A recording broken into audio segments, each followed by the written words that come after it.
So isn't that a sign of centralization?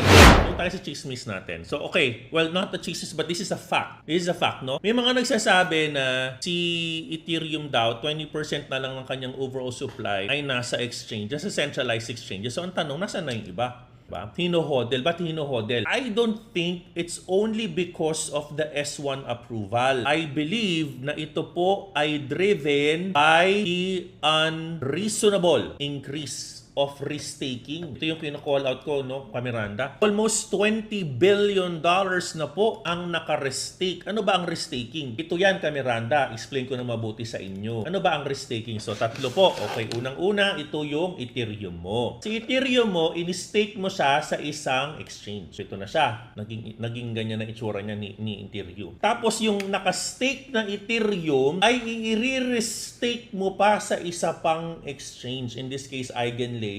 So, yung Ethereum